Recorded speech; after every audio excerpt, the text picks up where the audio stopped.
Hey everybody, and welcome to a special edition of Learning with Loden. We're excited to bring a really important topic to you as we kind of address something that's happening in the community that you may not know about, but you need to be educated on. And so we're going to try to take a few moments here just to talk through Senate Bill 190 is maybe what you've heard out in the community. And so what we're going to do today is we've got some great people here just to kind of give us some more information and answer some questions. And honestly, I think when we get done, we're going to have more questions than probably answers. But we want to thank you guys for just tuning in for a brief moment here. We've got Dr. Loden, our superintendent of Nixa Public Schools. We've got Brenda Rance, our CFO. We've got the chief of the Nixa Fire Protection District. And we got Mike Copeland, who is the vice president of the school board. And so we're just going to kind of go over some things here. So basically, I'm going to summarize Senate Bill 190. So please tell me if I do it really incorrectly. But basically, the idea behind it is you when you hit a particular age, and that's defined as eligible for Social Security, then you can have kind of a freeze on your property tax. Would that be a good kind of summary of what's going on? Okay, so that sounds well and good for everything, but the problem is that adds a lot of unknowns because the way that this legislation is written, it kind of doesn't define a lot of things. So, Chief, I'm going to start with you. What is your initial feelings on this bill and this law that's passed, and kind of how it's going to impact you guys specifically? Sure. As you mentioned, there are a lot of unknowns. It seems like this bill was pushed through in the last few days of the session. And, that never happens. Right. And as you mentioned, I think by the end of this discussion, even we'll have more questions than answers. That has lended itself to who is an eligible taxpayer, what is the property that they can get the tax freeze on, how is that monitored and applied each year so that if that taxpayer moves or passes, that is no longer applied to that parcel. So that we can, resume what was collected before this legislation went into place. Just a lot of unknowns with this, and it's been referenced that it was poorly written, in some of the news media that just people do not know or have any idea of how it's going to be applied, for how long, or what the long-term impacts to political subdivisions such as ours might be. So, Dr. Loden, as superintendent of Nixa Schools, what is your biggest concern, I think, with this legislation? There's lots of unknowns, and most people don't like taxes, and we like to see taxes reduced. Mm-hmm. But when you're passing a bill, you need to sit down and think about all the different consequences. And this is one where Brenda's identified over 40 agencies in the county that will be impacted. That's just Christian County. Just Christian County. That are like us, that have boards, and we have elections, and our taxpayers understand based on when they vote what our tax rates will be. And we have now the Senate and House have given the authority to our county commission, where you have three good folks. They're being put under pressure to enact this, but there's also a mechanism where it can go to the voters. And when the county has less than 3% of their budget based on local property taxes, and over half of our budget's either personal or real property. And Chief, you're in the same boat. We would really, there's lots of consequences that maybe people don't understand because they don't understand the complexity of our budget. And the long-term consequences of it could really impact us. Brenda, when she looks at the numbers and runs the numbers, even though no one can tell us exactly, we believe on the worst case scenario, it could be the equivalent of $2 million. And the scary part is we've had a lot of inflation. Our local property taxes do not keep up with inflation, and that's our foundation. But over the next few years, if it's enacted, it would be like saying you're going to not have your normal raises, which would really mean we're stagnant, which will put us behind the eight ball as far as keeping up with inflation. So Brenda, Dr. Loden said something there very specifically about how we're not able to keep up.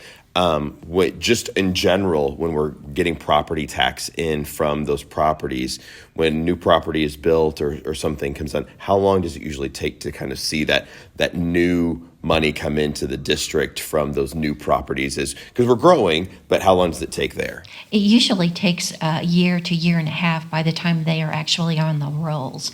We've been educating the children for that time, up to 2 years before we actually get the money.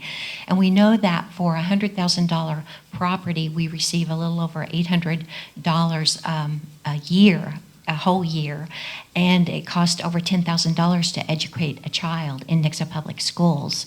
So public education is a wonderful bang for your buck, but it's very frightening whenever we see that, any revenue source that might be touched, because it does affect us and it affects a classroom.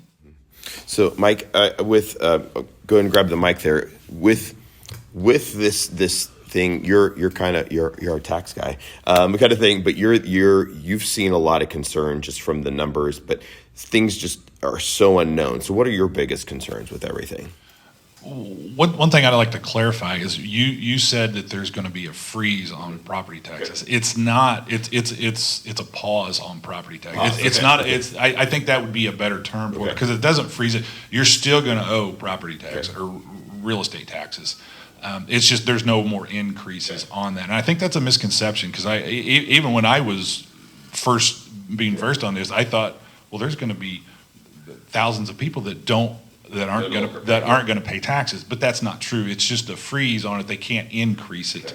And I went back and on my house, I went back and looked, if this would have frozen in 2017, because that's as far back as the county showed me on the screen. I could go back further, but that's as far as it showed me on the screen. It would be almost $2,000 on my home that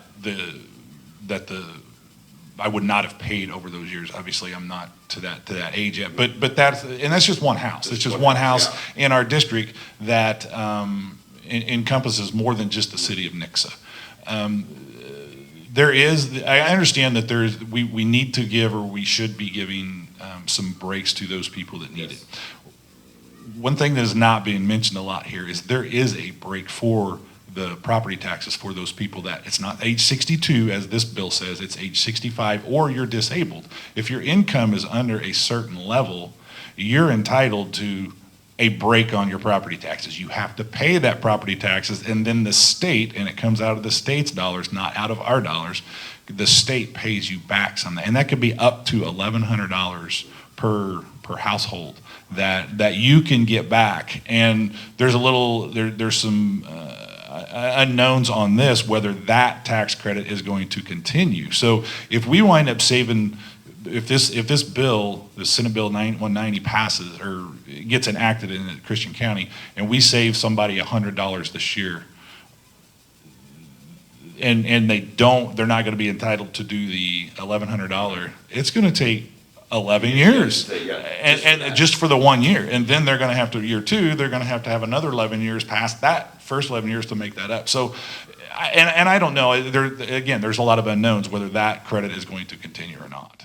So Chief, you mentioned something. I don't know if everybody heard, but your entire budget for the fire district is property tax. Is that correct? That's correct. 100% of the Nixa Fire Protection District budget comes from local real estate and personal property taxes. So so we've talked about here that it's the unknowns. That's the biggest thing. Is the way this was written was poorly written, and so there's all these questions. And until we know that, it's concerning, because there's the best case scenario, there's the worst case scenario, but no matter what, if this is enacted and your funds are cut, how does that impact the fire district?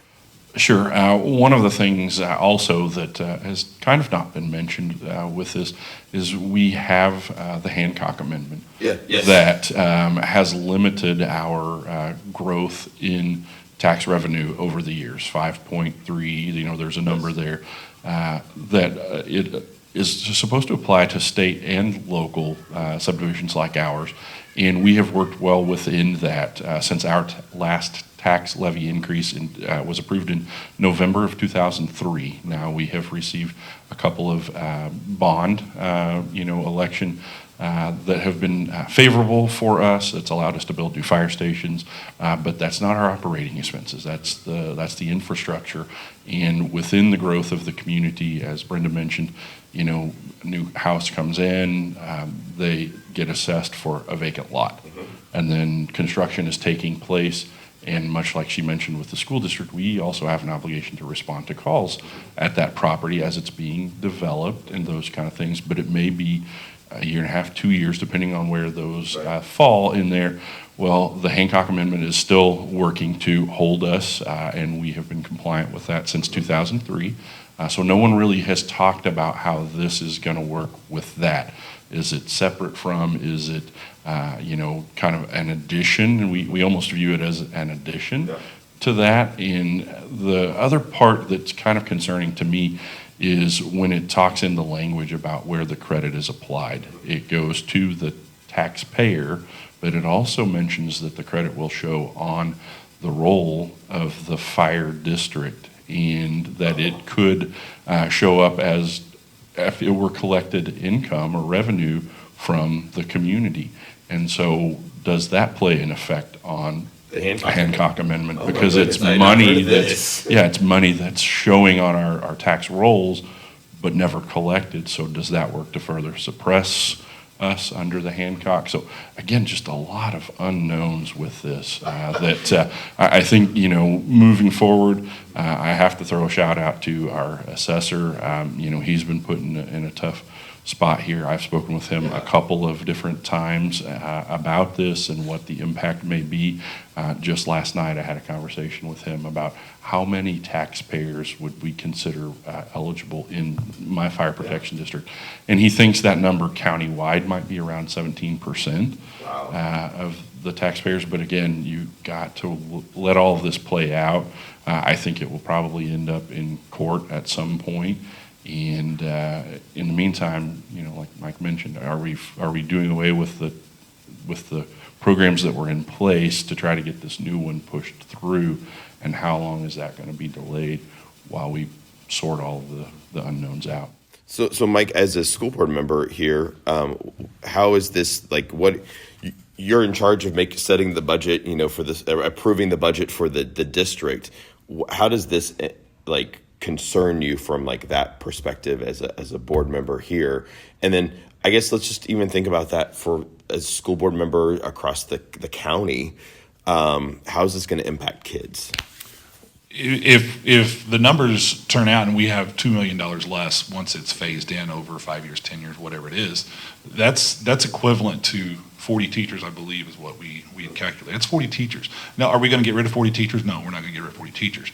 But we're going to have to cut. We're going to have to somewhere, some program, some extracurricular, something is going to have to give, because we can't just generate other money. We can't go to the voters for sales tax. Obviously, we can go back for an additional levy, but we don't want to do that. We don't want to go back for the levy. So where's it going to do? I can't tell you exactly where it's going to come from, but we as a board, we plan 5 years, 10 years, 20 years down the line, and it would be nice to know what monies we've got to deal with in those future years. And we just don't have those answers. We don't know if that number is 17%, 20%. We've heard as high as 25% of the taxpayers in our district would be affected by this. So we just don't know. There's just so many unknowns that we feel like we need to just pump the brakes and see what we've got. This is if the county enacts this or passes this ordinance this year, that would make 2023 the base year. So that would be where the freeze or the pause comes in. Well, 24 is not a reassessment year. Yeah. So if we waited this out, see if the legislature can correct this and clarify this, or if we put it before the vote of the people, or it gets litigated, we're going to know some more answers, And if that happens in 2024, it's going to be the same tax base. Right. Because we were told a couple weeks ago by the assessor that we're not going to lose any money in 2024 because it's going to be the same assessed value as it is in 2023. So I don't see the need to rush this through. Let's just kind of slow play it and see what happens. So Dr. Loden, what as superintendent of a district and everything else, like, what are your thoughts on this? Like, what would you ask that ultimately happens through all this? Zach, I would say that there's a reason only 4 counties have enacted this. In the state. In the state. 114 counties, only 4 have enacted it. And people that know me have heard me say that communities that attract young people are going to be the ones that thrive in the future. And you take care of your young people and your elderly. If you look at the average American family spending over $700 more now per month on food, the folks that receive the sales tax are receiving more sales tax than ever. And I've advocated that the sales tax on food needs to be reduced. That would benefit all. If the chief and Ambulance District and the schools were given the authority like this where we could enact that, I would do that in a heartbeat if I could. But knowing that the county and city's budgets are based on sales tax, I would pause and say, even though I'm passionate about it, we would need to allow the voters to decide, because I don't understand the complexities of the county budget and city budget, but I do know that only 3% of the county budget comes from property taxes, the bulk's from sales tax. We would do things that would really hurt the county and city. I would never do that. I've got enough statesman in me, not enough politician probably. So I would ask, if you're reviewing this video, don't just listen to us. Our tax assessor and collector are good folks. The commissioners are good folks. Talk to them. I feel like if you do your own homework, you'll realize this is a bad bill with great intentions. We need to take care of our elderly. There's already a credit on that we need to make sure our elderly understand. And please, if we want to do anything at all, go to the voters and let the voters of Christian County decide. If the majority say that we want to do this, then we'll figure it out.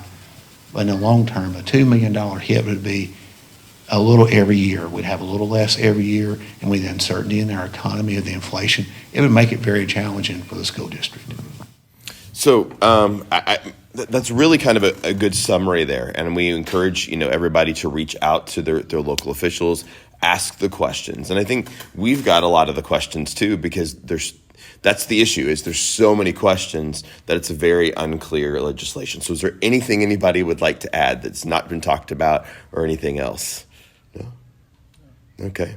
Great. Well, we want to thank you all for tuning in, and this is just a big concern for us as a school district, as a community, and as a county. This is a countywide decision, and so we want you to reach out to the local county commission, express your thoughts, ask those questions, and really become educated on this, because there are services from educating our kids to your fire protection services, to your ambulance services, to 40 other entities across the county that are going to be impacted by this, that it's not a now thing. It's going to be that slow drip, and then one day that dam's going to break, and we're going to really feel this as a county. And so we as an and different organizations are asking for a pause and just kind of become informed, and then let's see what happens to ultimately fix this. If it's bad legislation, let's give our legislators the opportunity to correct it, get some of those details worked out so it's clear. So we encourage you to reach out to us, ask us questions, and tune in next time for another edition of Learning with Loden.